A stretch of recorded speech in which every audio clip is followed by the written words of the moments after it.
Welcome to Belief is Question Worthy. Nice to have you here today. In this episode, we want to talk about the life of Jesus, especially his resurrection. And we have invited Mike Licona. We are really honored that you're here. You are a real expert in this field, especially on the resurrection of Jesus. And we're happy that you join us today. We want to get you to know a little, and I'll hand over to Hanna for that. Yes, thank you very much. Mike, it is a great honor to have you here today. You are internationally recognized as one of the leading experts on the historical resurrection of Jesus. You have a PhD in New Testament studies from the University of Pretoria and an MA, a master's degree in religious studies from Liberty University, which makes you a strong academic for the foundation in ancient historiography, philosophy, and textual criticism. You are a professor of New Testament at Houston Christian University and the president of Jesus Risen Jesus Ministry. In your research, you focus on the historical resurrection of Jesus, the historical reliability of the Gospels, and ancient biographical writings and its relevance for the Gospel interpretation. Your major works were several books. I have some listed here: The Resurrection of Jesus, a new historiographical approach from 2010, and Why Are There Differences in the Gospel from 2016. You also co-authored the book The Case for the Resurrection of Jesus with Gary Habermas, which is widely used as an introduction to the minimal facts approach. Yes, and you regularly debate with several partners, which are often prominent skeptics, for example, Bart Ehrman. You're a sought-after speaker, and you're respected also beyond evangelical circles for your methodological and your academic integrity. And we are very honored to have you here today. Thank you. Well, thank you, Hanna, for having me. Yeah, let's dive right in. Mike, there are many big stories in the Bible. Why do you think the resurrection of Jesus is the key issue? And isn't this, at the end of the day, mainly a question of faith? Well, in answer to the question, why is it a key issue? Jesus made it such. So Jesus made some very radical claims while on earth. He claimed to be God's uniquely divine son. He claimed to have authority to forgive sins. He claimed to be that one's eternal destiny would be decided by him. So when you make those kinds of claims, your critics are going to ask for some evidence. And he said that he would provide one, his resurrection from the dead. So if Jesus did not rise from the dead, he's a false prophet. He's a fraud whom no rational person should follow. But if he did rise from the dead, well, then it would seem that he did so in confirmation of his claims, and that gives us something very seriously on which to ponder. Now, the second part of your question, is it just a matter of faith? I'd say no. Jesus, when he gave us that test, it's just it wasn't a matter of, well, just believe that I rise from the dead. You know, you have various tests within different religions. So you have Mormons, and Mormons say, if you want to know if Mormonism is true, just read the Book of Mormon and pray and ask God to tell you if it's true, and he will. And yes, many have prayed and are convinced that God showed it's true, but many of us have also read the Book of Mormon, or large parts of it, and are convinced that God told us it's not true. So which one of us is correct? It's a pretty subjective test based on feelings. You come to the Quran, and the Quran gives a test, one test. If you want to know that if the Quran is divinely inspired and from God, well, then just try to create a surah, a chapter like one in the Quran, and you'll find that you can't. In fact, it says you can get all the wisest people that you know and try to create one like it, and you'll fail at it and recognize that it's from God.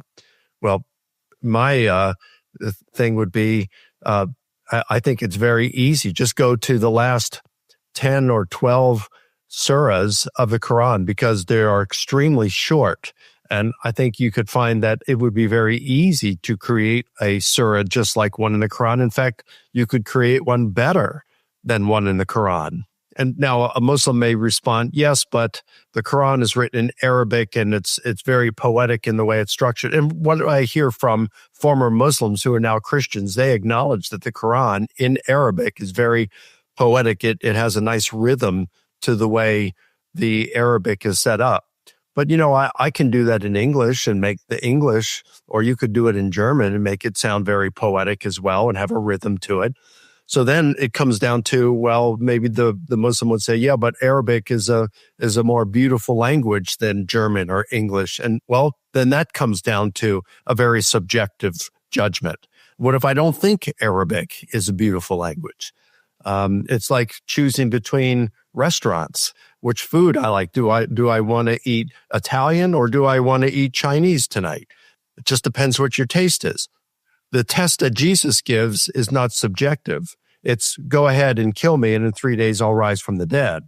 So that is not a subjective test. It's one that can be examined. Now, when the disciples went out after his resurrection and preached, they said, hey, God has furnished evidence for who this Jesus is by raising him from the dead.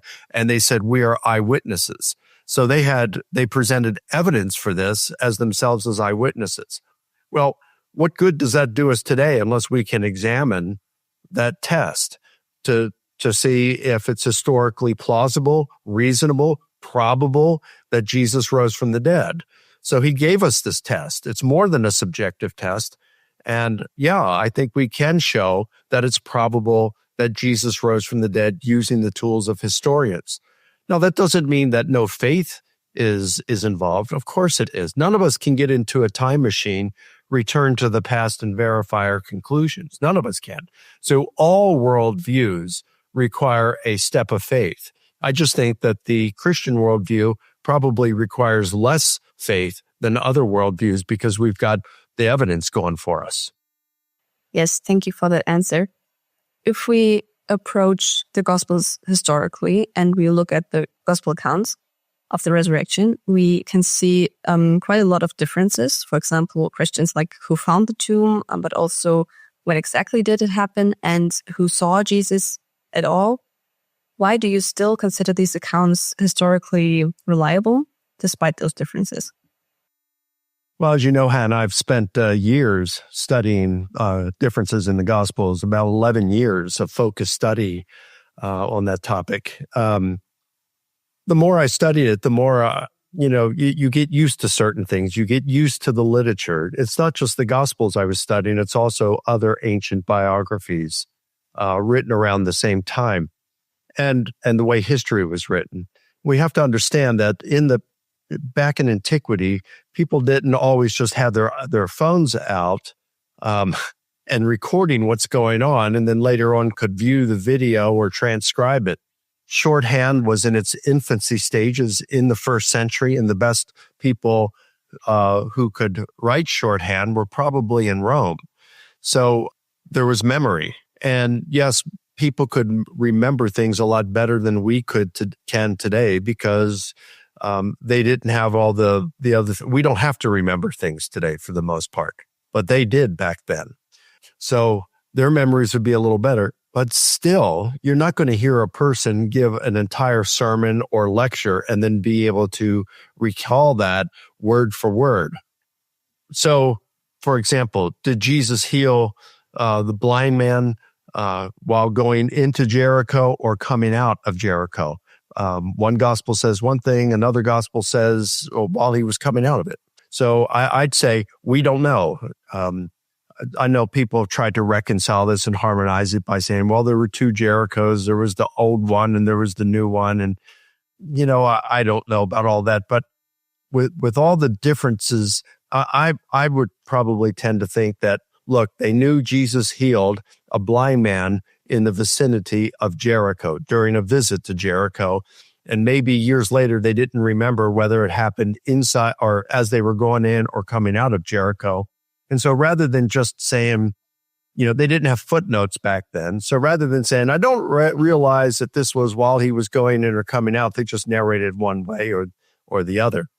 I think we find this with Peter denying Jesus 3 times. That is mentioned in Matthew, Mark, Luke, and John.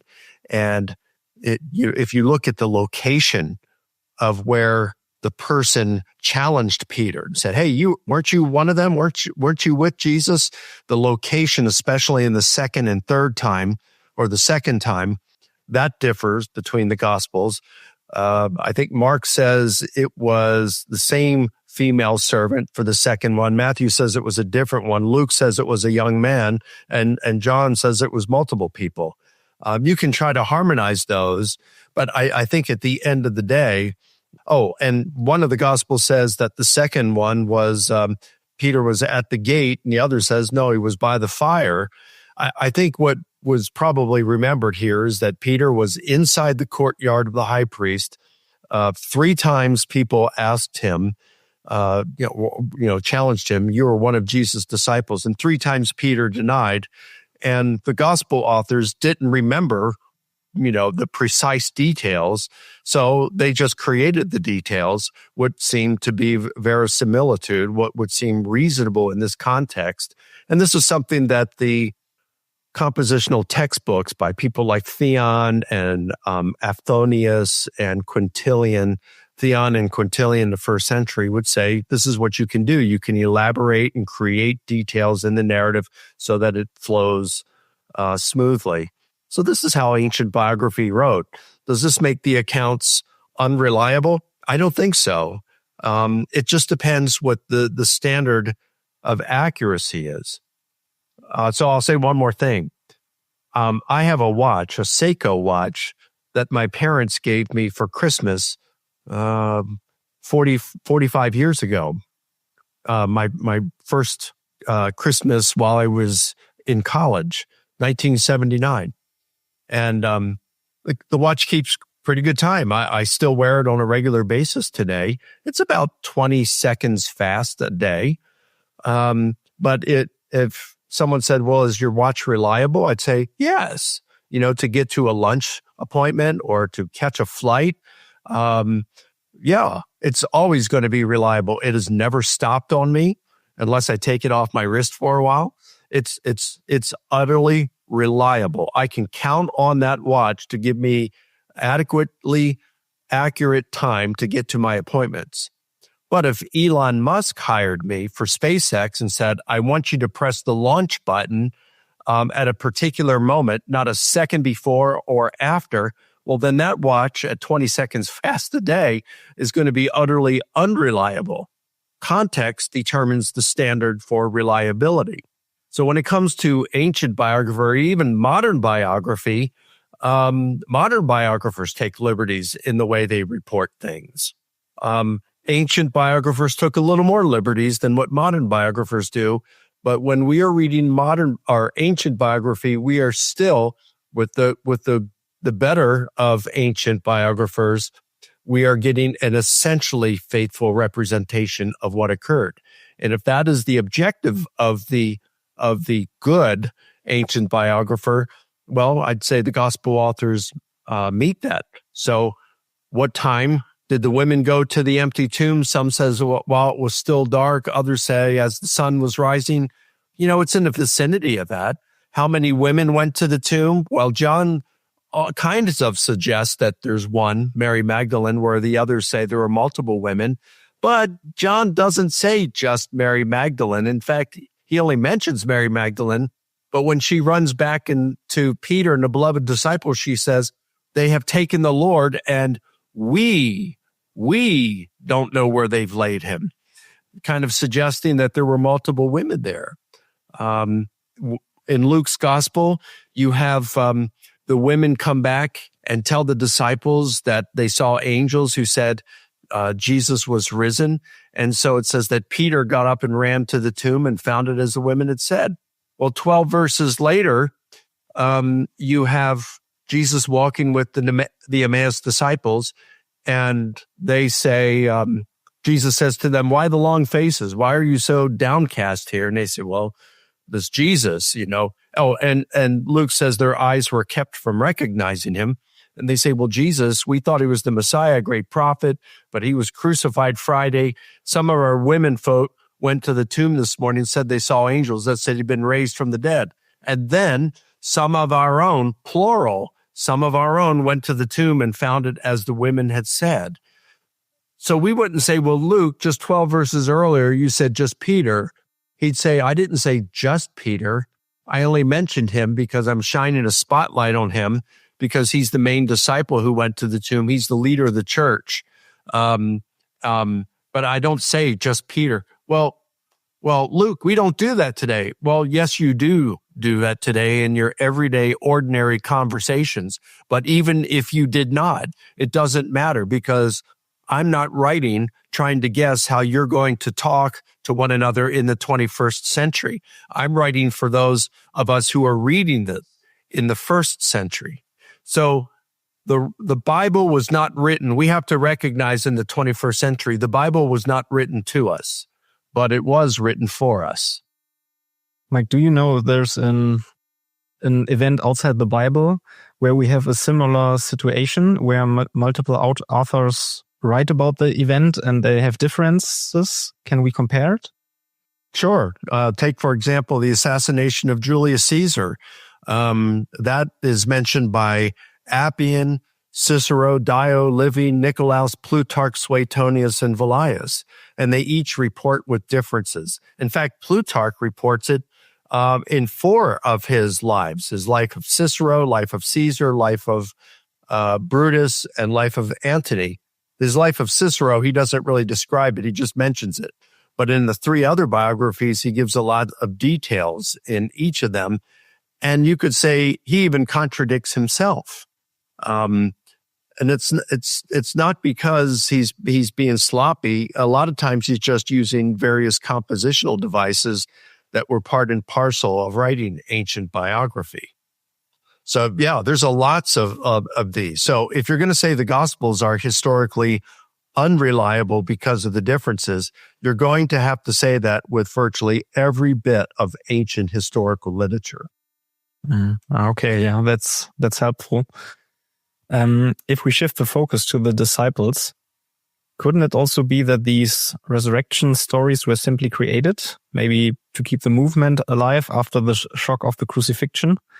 Can you rule out that possibility? Well, I don't know that you can absolutely rule out all possibilities, but we're going to look at the probability here.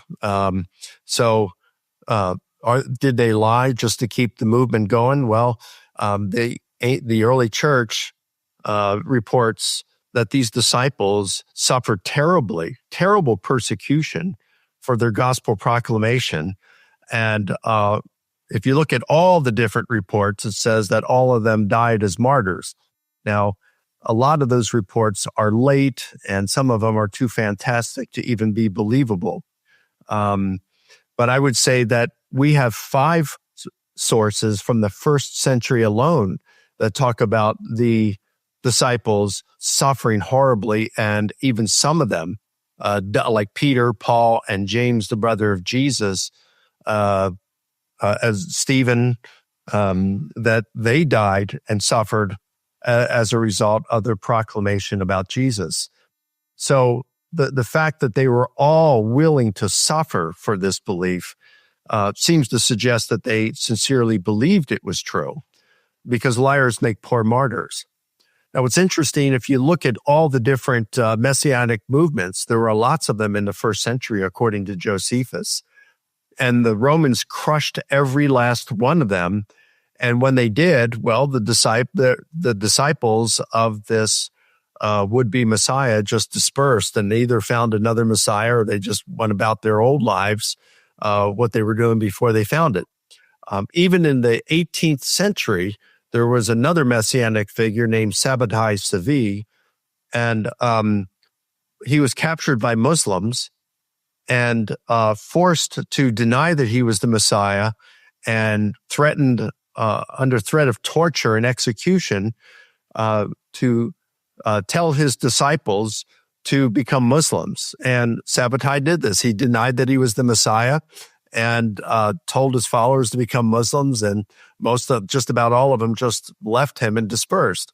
So when the messianic figure was killed, they usually just went away. Their followers just went away, but not with Jesus. As far as we know, every last one of his disciples continued until their very deaths. Whether they or not they were martyred, they were all persecuted horribly for their gospel proclamation.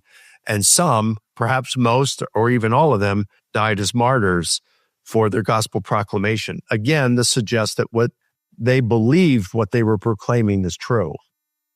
One could argue at this point that we could explain that differently, that they believed that maybe through psychological explanations, like individual hallucinations or group dynamics or personal visions. Paul describes something like that. What makes you skeptical about these explanations? So what we know about hallucinations. So for example, hallucinations are false sensory perceptions. You're perceiving something with your natural senses that isn't really there.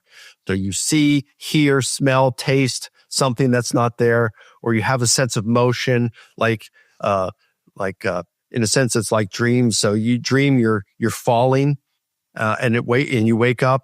That is a kinesthetic hallucination, or a tactile hallucination, where the sense of touch. Maybe when you first got your mobile phone, you had the sense, you put it on vibrate, and maybe you were sitting in a lecture and you thought you heard it vibrate. And so you pulled it out and looked at it, and no, it was a false alarm. Nobody texted you. That is a tactile hallucination. So we all experience these kinds of things, but only 7%, or approximately 7% of those who are grieving the loss of a loved one experience a visual hallucination of that loved one. So so that's one thing. And second, because hallucinations are private occurrences in the mind of an individual, they have no external reality. So again, it's kind of like dreams. And I wouldn't wake up my wife in the middle of the night and say, honey, I'm having a dream. I'm in Germany. Why don't you go back to sleep? Join me in my dream. Let's have a free vacation. I can't do that. She might dream she's in Germany. I might dream I'm in Germany, but we're not having the same dream. And we're not going to, it's not even going to be that similar. So another thing, let's just say there's a group of couple of hundred of us, and we all voluntarily take a sleeping pill, and we are determined that when we go to sleep, we are going to dream that we are in Hawaii. Okay. How many of us out of, say, 200 people are going to actually have a dream we're in Hawaii, even though we all want to? Probably not most of us. And those that do have a dream that we're in Hawaii, it's not going to be the same dream. The details aren't going to be so similar that we all think that we were in the same reality.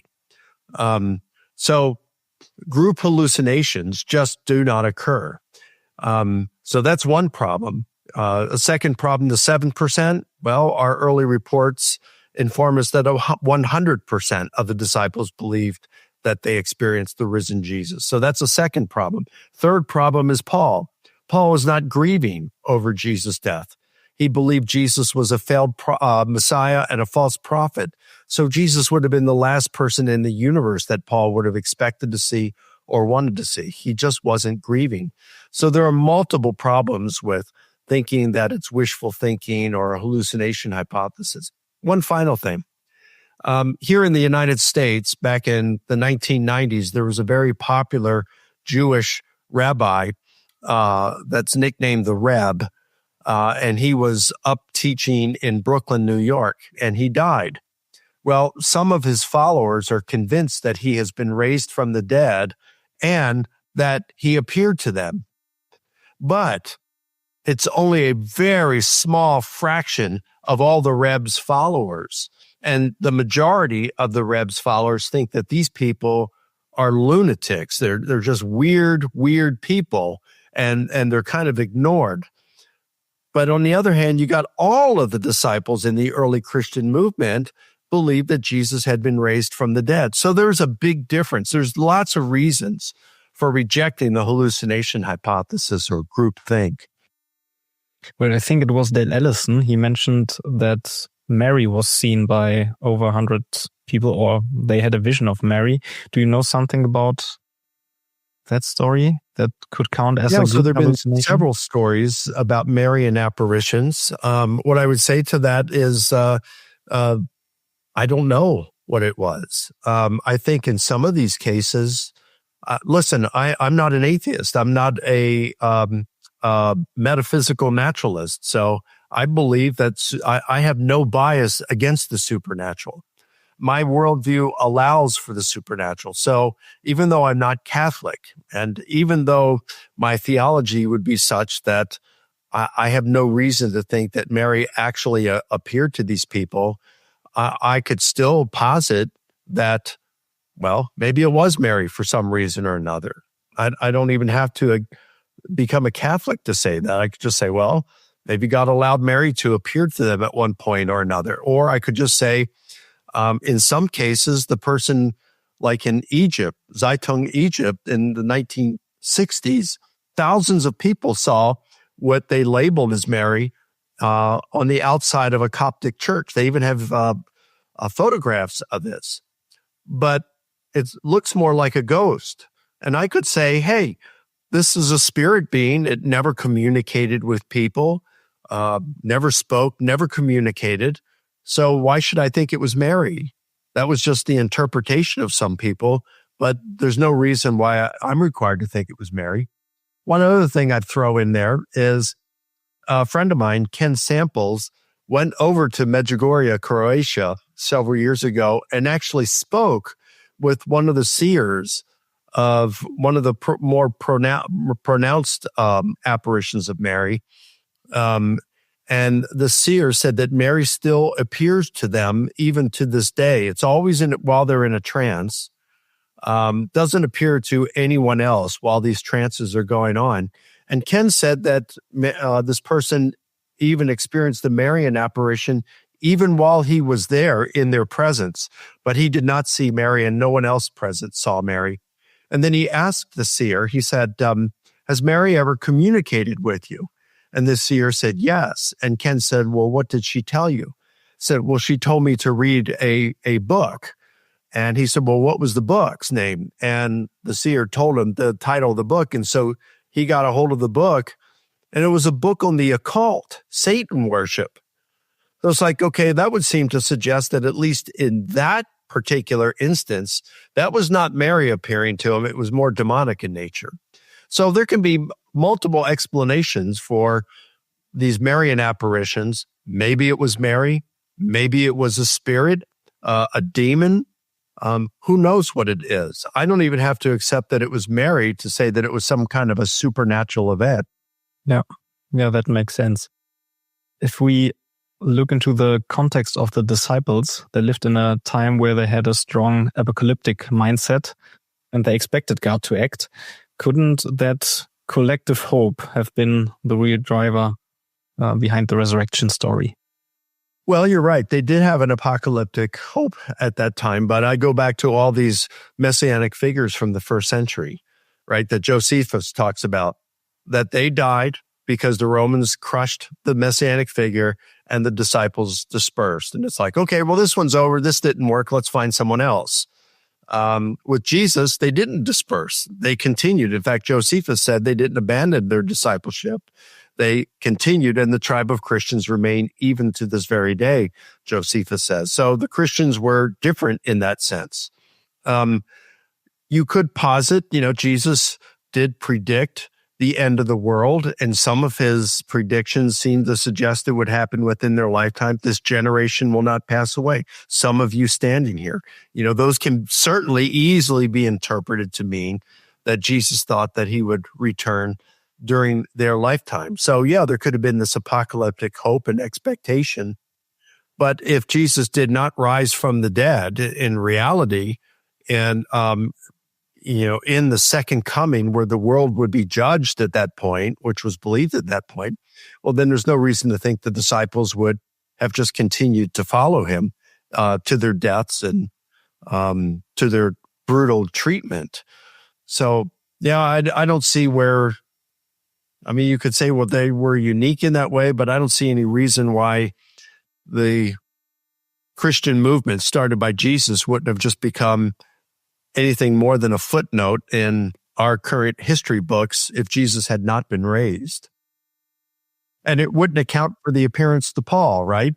because Paul was out persecuting the church. He had no apocalyptic hopes about Jesus returning from the dead at that point. So it wouldn't explain that. It wouldn't explain why James and Jesus' brothers, who appeared to have been non-believers all the way up to his death, and all of a sudden, shortly after Jesus' death, they become followers, and James ends up becoming a leader in the Jerusalem church later on. It wouldn't explain why they became followers of Jesus when they didn't follow him during his lifetime. Yes, thank you. One part of the minimal facts argument is the empty tomb. And so maybe let's move there. The empty tomb is often used as a key argument, but isn't it equally possible that it had more natural causes? For example, that there were grave robbers or a simple mistake. Maybe they mixed up the tombs or anything like that. Couldn't that be the case too? Yeah, you can posit that. That would seem to be plausible, that there would be grave robbers. But notice that it wasn't the empty tomb that convinced Jesus' disciples that he'd been raised. In fact, in Luke, it reports that after Peter went out to check out the empty tomb, when the women came back, he just went back to his home. John reports pretty much the same thing. Luke reports that when the women returned saying the tomb was empty and they saw angels there saying Jesus had been raised, they thought they were telling frivolous tales. So it's like the empty tomb did not convince them. It was the appearances of Jesus that convinced them. So even if the tomb had been the result of grave robbery, that still doesn't explain the appearances to the disciples. But then when you look at the empty tomb plus the appearances, then it would seem that the best explanation for that is that Jesus was actually raised bodily from the dead. I think some historians believe that it was added later, the story of the empty tomb. And when we look at Paul, he is our earliest written source. He doesn't even mention the empty tomb. Couldn't that suggest that it was added later? I don't think so, Colin. Paul is pretty clear that Jesus was raised bodily, physically from the dead. Romans 8:11, the Spirit who raised Jesus from the dead will also give life to your mortal bodies. So he raised Jesus' mortal body, so he will also give a life to our mortal bodies. And then in verse 23, when Christ returns, we will experience the redemption of our bodies. This is a physical thing. When you look at 1 Thessalonians, probably Paul's first letter, the earliest of all the letters we have in the New Testament, chapter 4, verses 13 through 17, Paul says, I don't want you to be grieved pertaining to those who have died in Christ. I don't want you to be grieved as those who have no hope, because Christ will bring with him those who have died in Christ. So what we have is here, a person dies and their spirit leaves their body to go to be with Christ in heaven. And when Christ returns, he brings the spirits back with him, right? But then going on in 1 Thessalonians chapter 4, when he says Christ will bring with him those who have died in Christ, he says, then the trumpet will sound and the dead in Christ will be raised first. Well, wait a minute. If he's bringing back the dead in Christ with him, then who are the dead in Christ who are being raised? Well, he's referring to their corpses being raised, at which time then their spirits are reunited with their bodies, which are then transformed into become immortal bodies. So it's a bodily resurrection. And if you look back at 1 Corinthians 15, verse 20 and 23, Christ is the first fruits of those who sleep. In other words, he's the first to be raised from the dead with the resurrection body. And then 3 verses later, the rest of us are going to be raised when he returns. So in other words, as Christ was raised, we're going to be raised. It's crystal clear we're going to be raised bodily from the dead. Therefore, it's crystal clear that Christ was raised bodily from the dead. So if you have a bodily resurrection, you have an empty grave. So I disagree with those scholars who say that the empty tomb is a separate later tradition. And I would also add that our earliest traditions come from outside the New Testament, come from Papias, who's writing in the first quarter of the 2nd century and knew some of Jesus' apostles, had heard them personally, and then had also heard from those who knew the apostles. And Papias says that Mark wrote down what he remembered Peter had said. So in that case, you have in the Gospel of Mark, he's writing what he remembered Peter, the lead apostle, the eyewitness, had been preaching. So he's getting the empty tomb tradition from Peter. That's pretty good. That's pretty good eyewitness testimony. It doesn't get much earlier than that. Mike, do you think that this is a more German theory, or is here more popular that the empty tomb story was added later, or is it a typically international thing? I think it's international. From my reading, you have Anglos and scholars. It's a skeptical thing. It's not a German thing. It's a skeptical thing. Okay. So we talked a little bit about the disciples and about their culture. And now we want to zoom out a little bit and look at the wider cultural picture. We can find quite a lot of other ancient stories about dying and or rising gods like Osiris or Dionysus. Why do you think the story of Jesus should be seen as something fundamentally different than these stories? Good question. So first, I'd point out that these dying and rising God figures were very popular to be cited as something that would have influenced the Christians about 100 years ago, a little more than 100 years ago. But then you had Roland de Vaux in 1933. He had a really good refutation for it. And then you had Gunther Wagner, 1968, Jonathan Smith, 1987, Mark Smith, 1998. They all rebutted this. And by the time you got to the end of the 20th century, next to no one in terms of scholars were holding it any longer. And so in 2001, a senior Swedish scholar named T.N.D. Medinger wrote a monograph titled The Riddle of Resurrection. And in there, in the intro, he says that it's unanimous, it's a universal consensus among scholars today that there are no dying and rising gods that predate Jesus. But Medinger said he would take exception to that, and he thinks that there were at least 3 and maybe as many as 5 that predated Jesus. But at the end of the day, he said all of these concern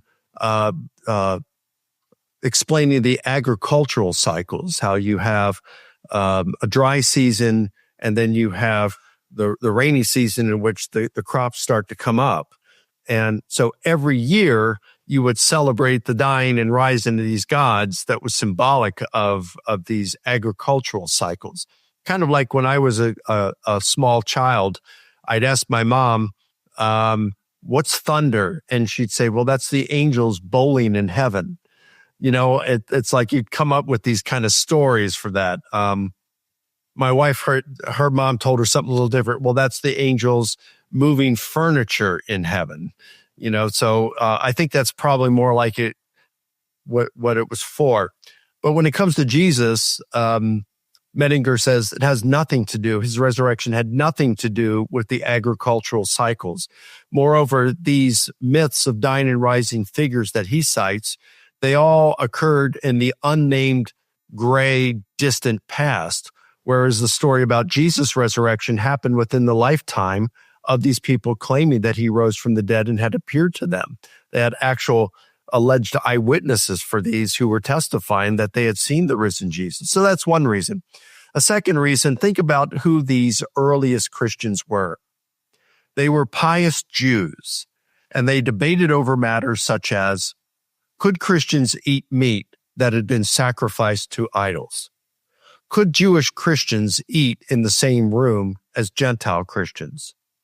Did Gentile male Christians need to be circumcised? And did Jewish Christians need to maintain the temple purification rites?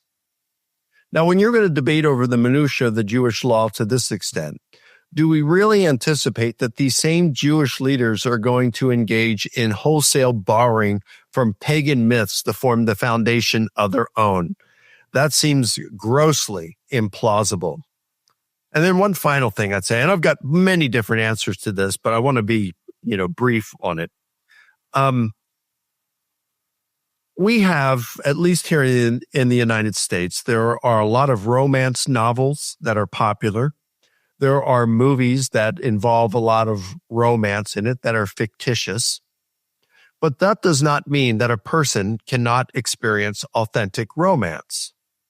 So why is it that there is a market for so much fictitious stories about romance? Well, it seems because it's an insatiable desire amongst humans. They want to experience it. They just can't get enough of it.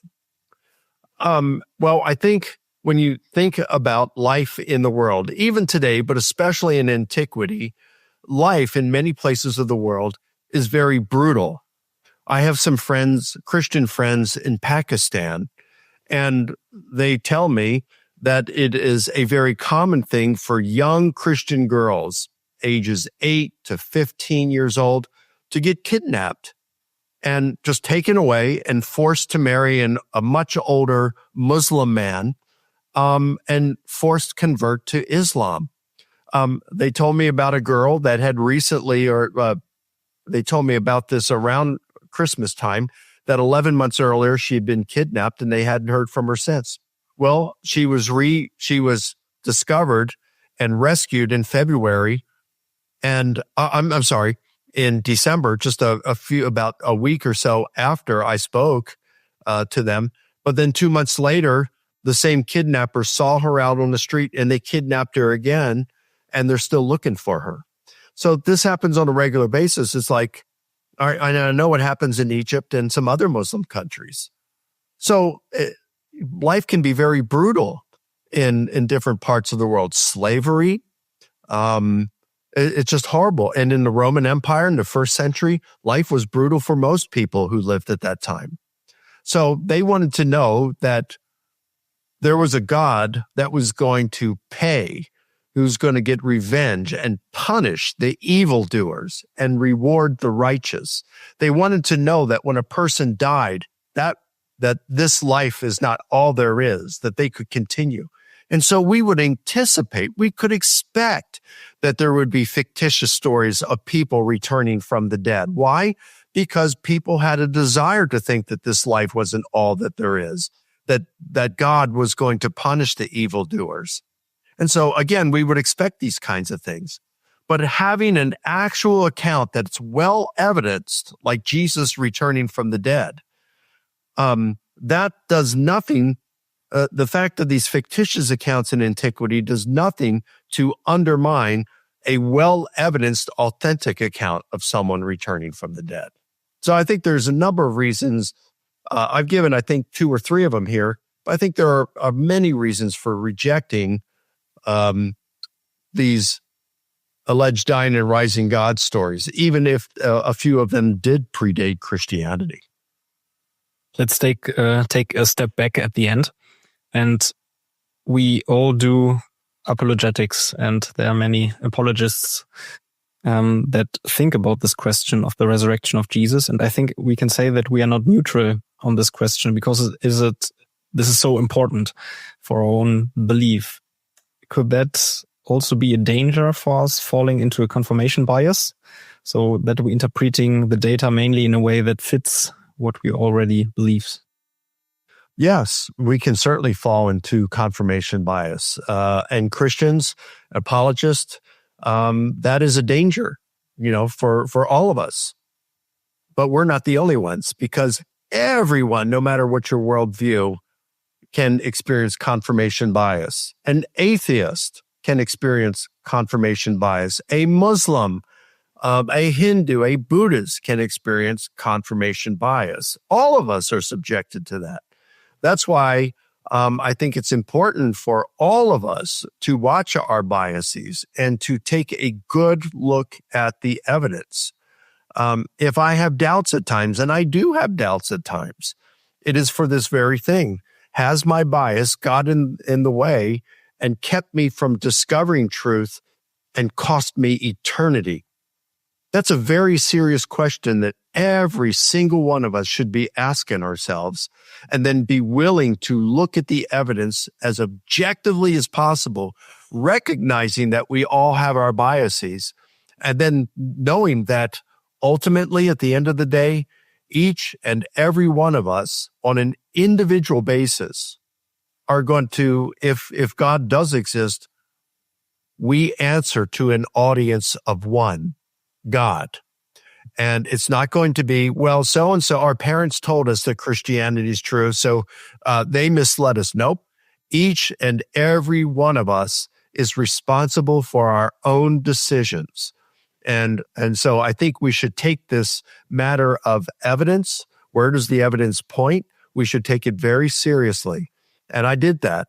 And that's why I am so impressed by the historical evidence for the resurrection of Jesus. It is it's the best explanation for the historical data.